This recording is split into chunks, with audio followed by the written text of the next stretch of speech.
Mm-hmm.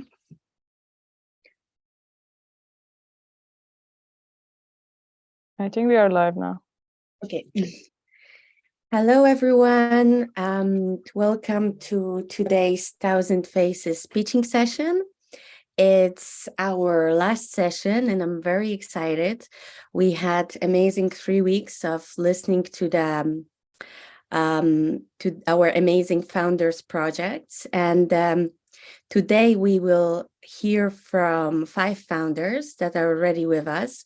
We also have Nusha, the co-founder, and Marlene, the head of programs, and my name is Agata, and I'm collaborating with Marlene and Nusha on the curriculum of the acceleration program, as well as facilitating the relations with the founders. So warm welcome to everyone who's here with us, to everyone who's listening.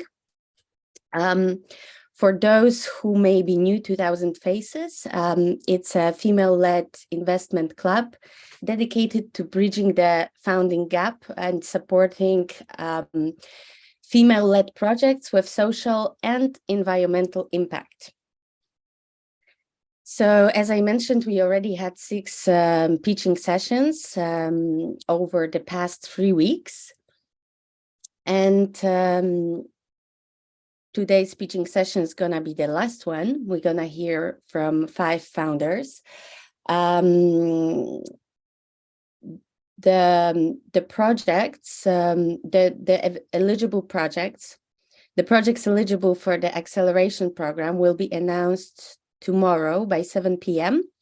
And also, so it will be 25 projects selected by our experts and 5 projects selected through community voting. Everyone from your communities, everyone from our community have time till tomorrow noon Central European time to give the votes for their favorite projects. Can we see the, yes, here is the QR code for the voting form. And each person is eligible to give 3 votes. And you can give also 1 vote or 2 votes, but it's not possible to vote more than once for the same project. So that's very important to take into account, because if you vote for the same project, we will not count your votes. So I encourage, this session is live streamed throughout our social media channels.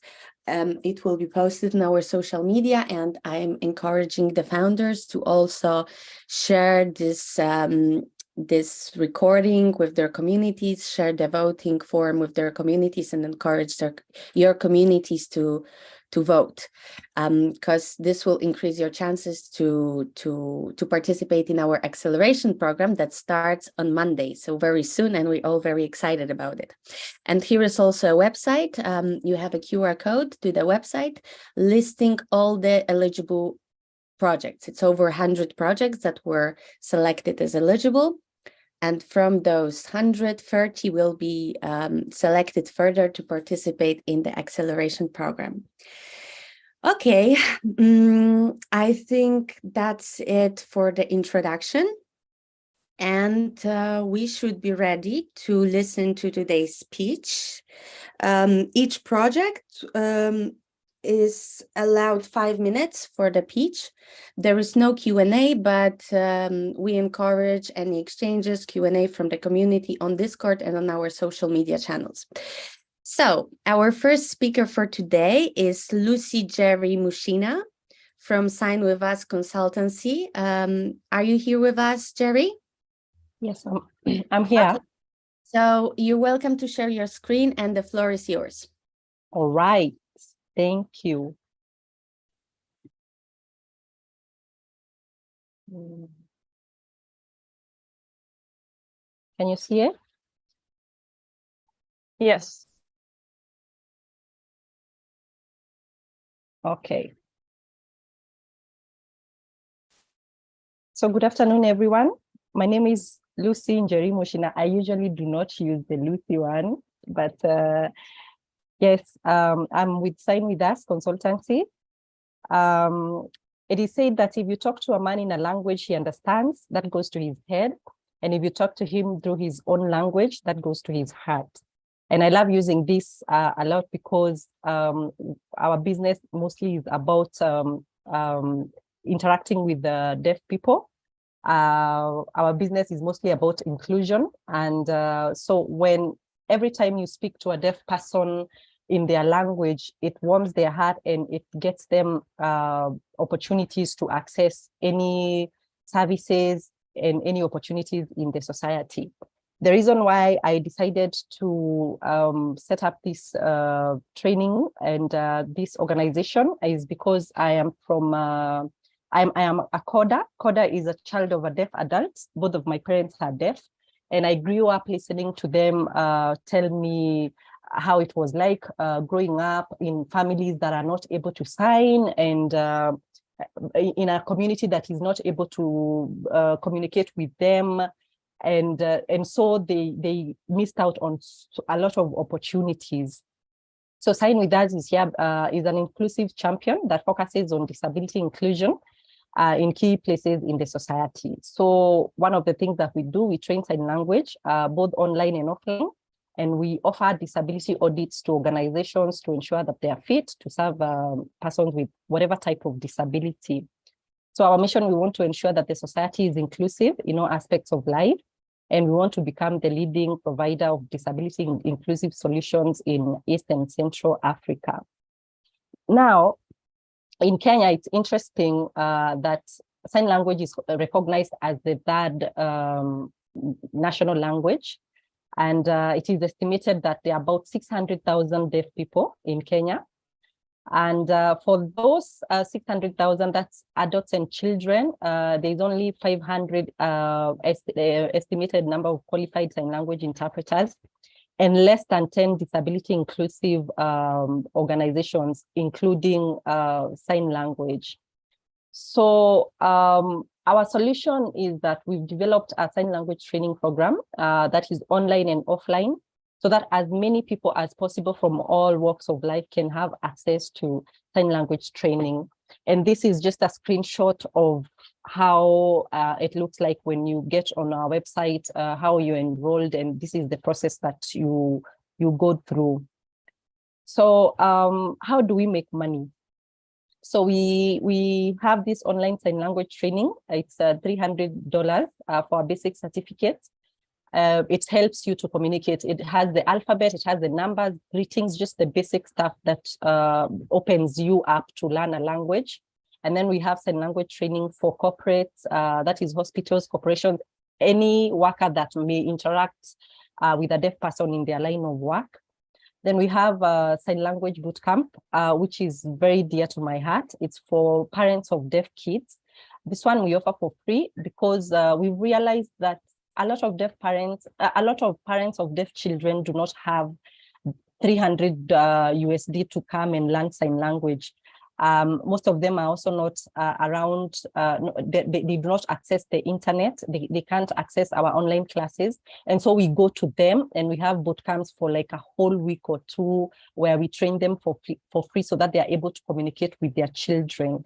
One of the reasons for this is also because a lot of children are being abused because they are not able to express to their parents what it is that is happening to them personally. And so if they are able to break that barrier, the communication barrier with the parent, and the parent is able to communicate to them in a language that they feel safe, then we are able to help them and prevent any abuse that is happening around the community and anywhere that these children are. We also do disability accessibility audits. Where this is finding out if an organization is accessible for persons with disabilities. How are their ramps? Are people using just stairs? Do they have lifts? And this one we charge from 1,000 USD depending on the size of the organization. So from the market analysis, the total available market in this country is 200 million USD, and we feel like our market share lies at the 1 million USD.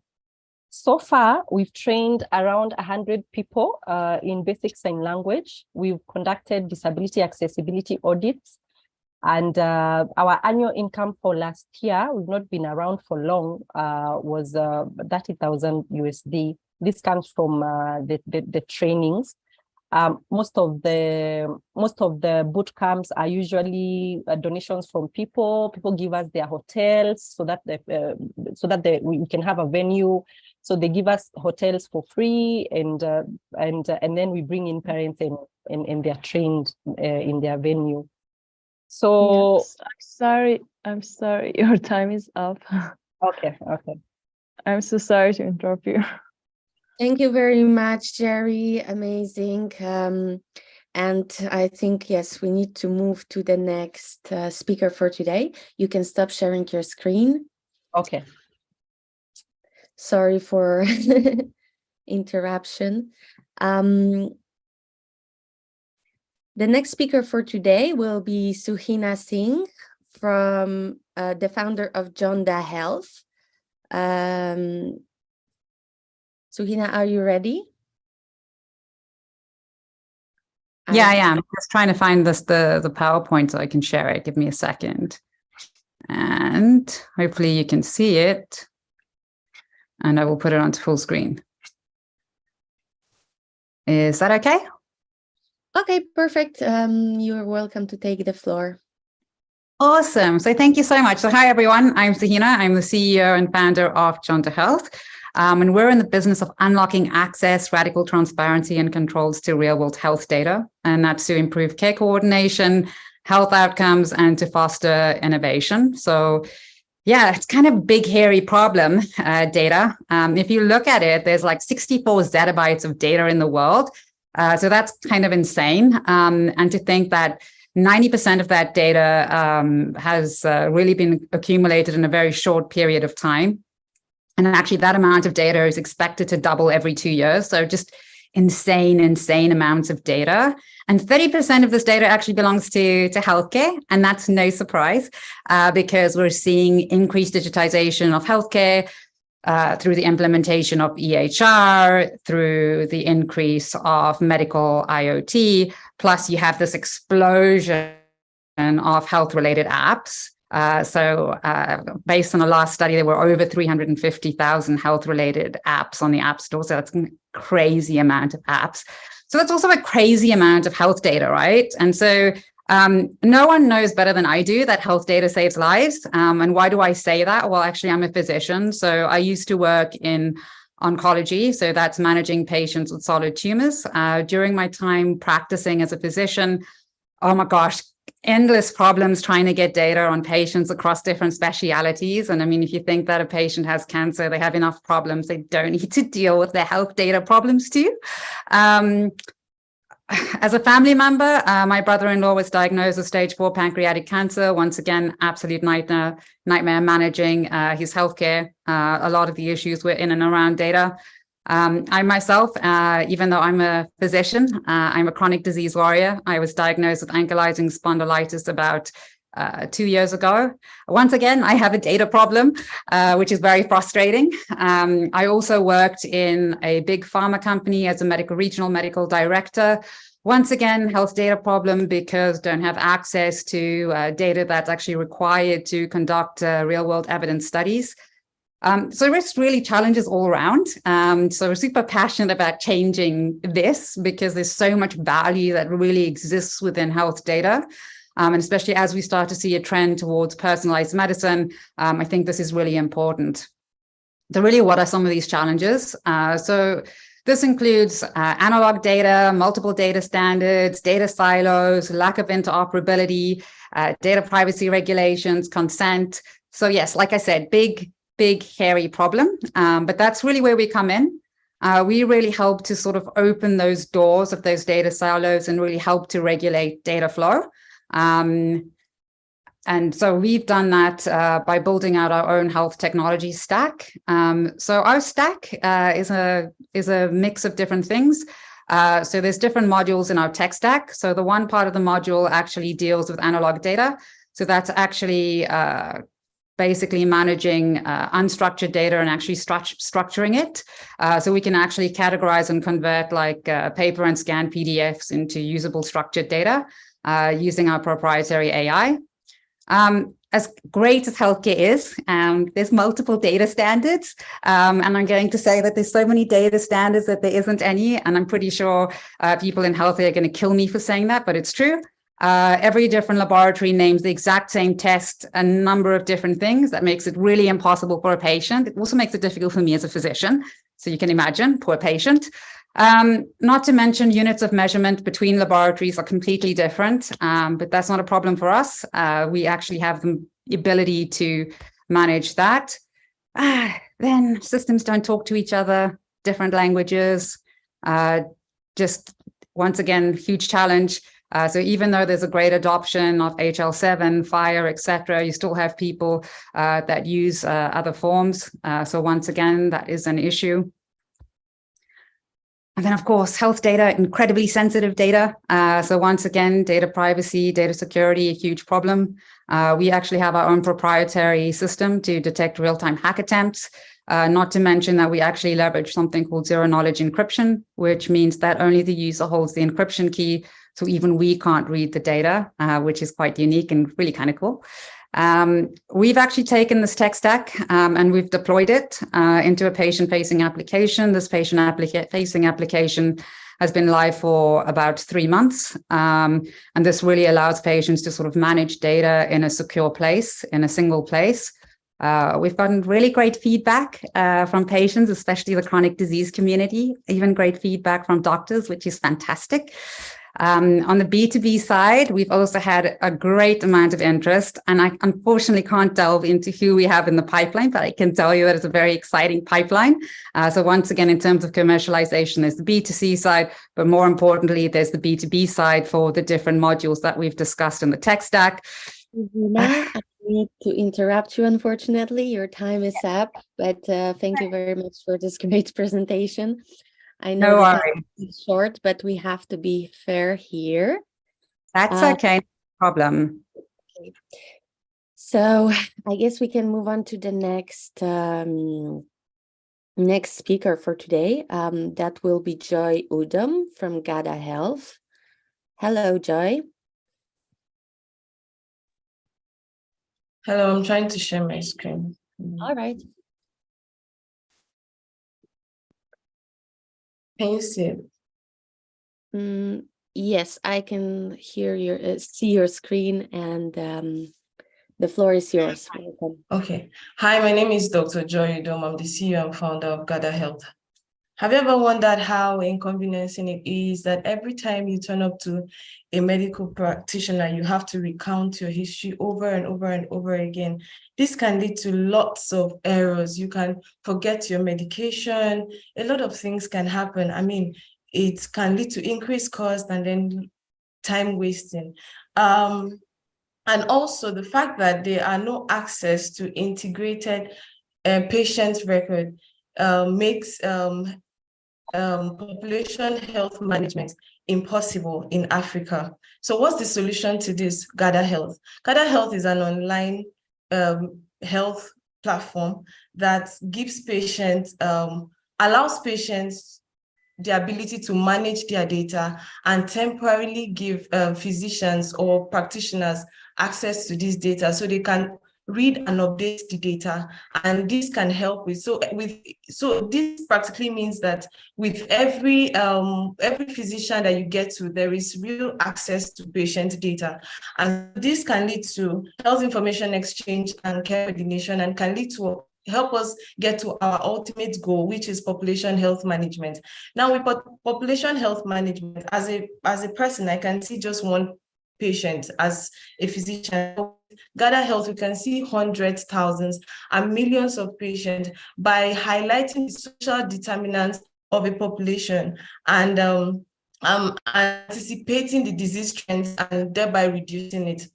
So how it works, how GADA Health works is, first of all, a patient is onboarded, you update your profile, you get to a health practitioner, you grant them an access through QR code or token, they get to view and update your medical record, and then when it saves on the patient dashboard, and the patient can also interact with the system by updating your medical journals what's up with you today and all of that, and the cycle continues. And we just showed the side, on the left side is for the patient, where when you click on allow access, this box pops up with the QR code and is also written or generate token for the medical professional. When the medical professional scans it, they have access. Now you can see from here that we have anonymized the patient data. So we are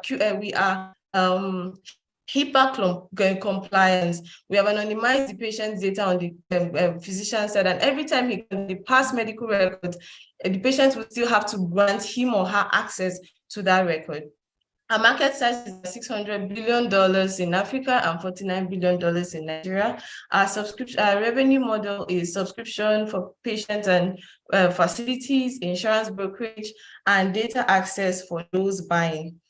Competitors, we decentralize health records, we do telehealth, we are interoperable, and also population health management system. Attraction, Q4 2022, we launched just a feature of the platform just to show that it works. And from Q 2023, we're going to launch the health management platform, and then we're starting with schools. Now, the reason why we're starting with schools is, first of all, population health management. So we are starting with the younger generation just to track disease trends amongst them and help reduce and also to use, and we're using different demographics to also track these disease trends amongst those demographics and reduce it. This is the amazing team building Gather Health, and we implore you to join Gather Health as we transform healthcare in Africa. Thank you very much. Thank you so much, Joy. Thank you. So we can move to the next speaker, Vesna Petersen from Coral Unlimited. Vesna? Hello. Are you ready? Hi. Yes, let me just try to share my screen. Let's share your screen. And put it to both of you. Okay, amazing. You're welcome to take the floor. All right. So, hello, I'm Vesna from Corale Unlimited, and I would like to thank Thousand Faces for giving me, as an artist, the opportunity to also present a vision in this competition. So I'm very happy to join this community of inspiring female founders and innovators.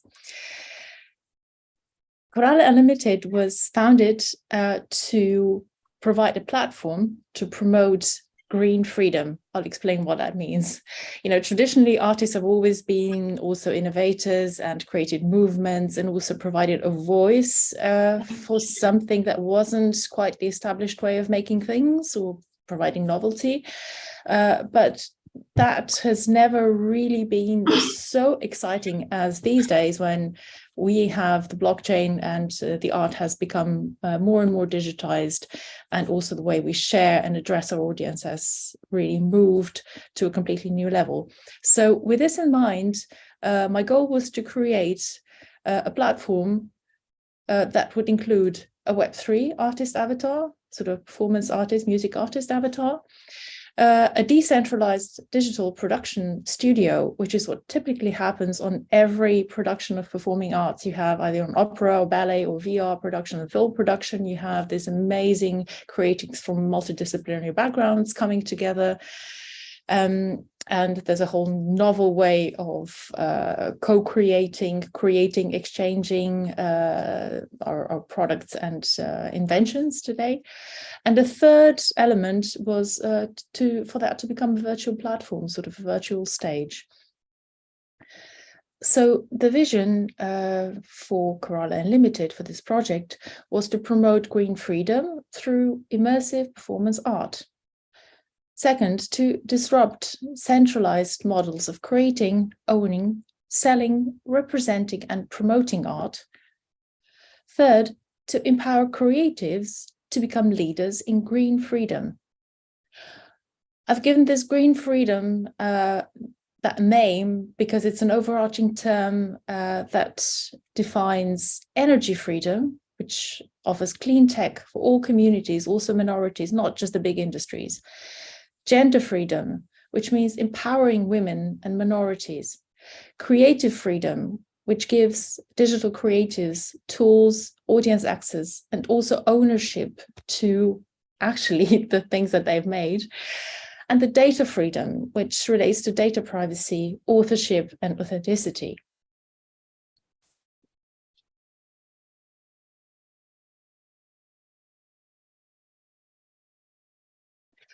The goals are to create a DAO. There are various goals, but this one seems to be very prominent now, because a DAO would help provide an environment to produce, stage, promote, engage audiences with green freedom. The first goal would be to create a Web3 avatar of a performing artist. We are at the early stages, of course. This is a face and curator of the art actions, as we call them. So this would be, immersive performances and also physical performances that could also double as green freedom activism. Second point, decentralized digital production studio to create those art actions. And the third, a virtual platform, a virtual stage showcasing these art actions designed by the members of these communities, from architects, designers, fashion designers, makeup artists, and so on. The global mission is to connect creatives, giving them access to tools, skills, and audiences by using collaborative production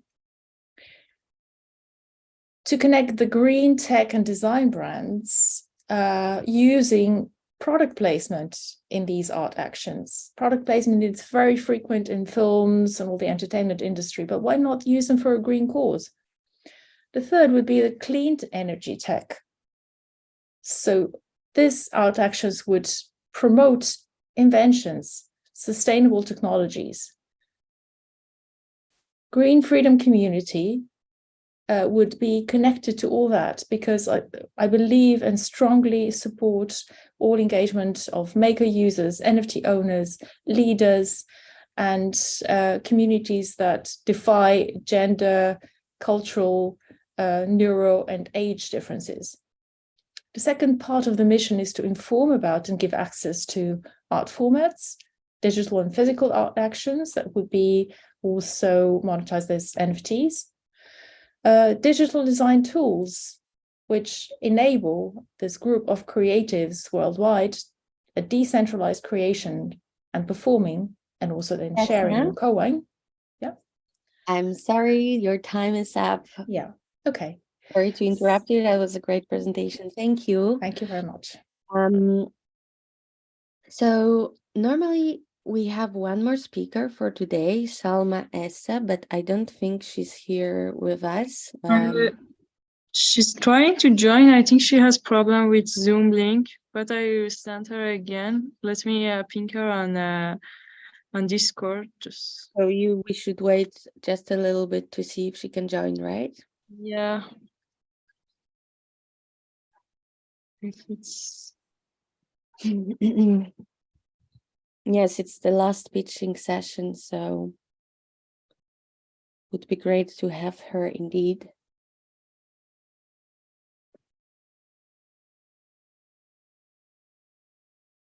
Thank you very much for all the presentations. It was, as per usual, very inspiring to hear about all those amazing ideas, amazing projects that indeed can have great impact for our society, for our quality of living, and for the environment. It's really encouraging to see that there are so many amazing people with such amazing ideas. Okay. Do you have any no, she's not from Salma? responding.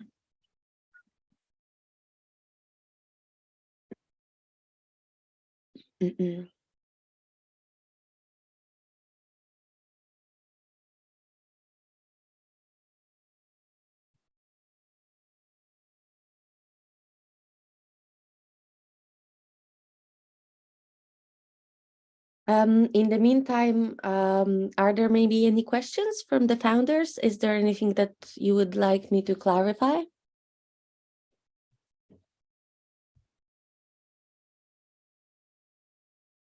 No. Okay. I think we lost Nusha because she's in Iran right now. Oh, she's back. Nusha? Okay. Nusha has problems with her internet because she's in Iran now, so it's Yeah, very I'm sorry. So Do- Nusha, what do you think? Should we finish the session today or should we still wait?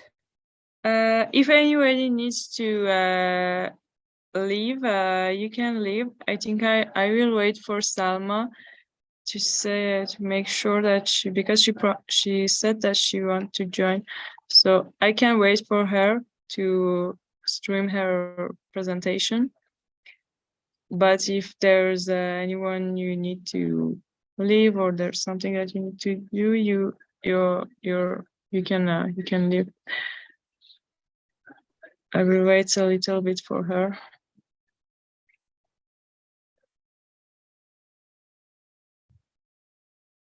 So you want to keep the live recording going on our social media? The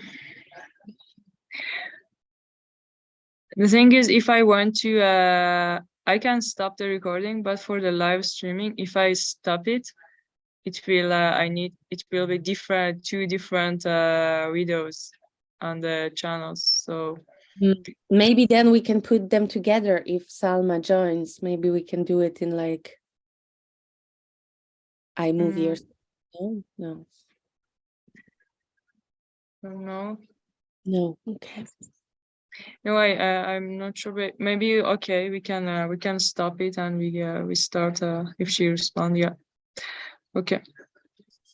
Okay, so just for the founders, just like a quick reminder to give us your social media handles so we can then tag you on the post we're going to make on LinkedIn or Twitter and on Instagram. You can share your private social media handles or your professional handles as however you feel comfortable.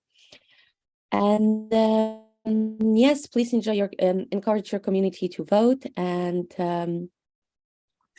I wish everyone good luck, and I hope to see you in the next week during our acceleration program. We will announce the 30 eligible candidates tomorrow at 7 p.m. So that would be all from me. Thank you very much. Thank you, Nusha. Thank you. To the Bye. Bye-bye. Thanks. Thank you, Bye. guys. Bye. Bye. Bye-bye.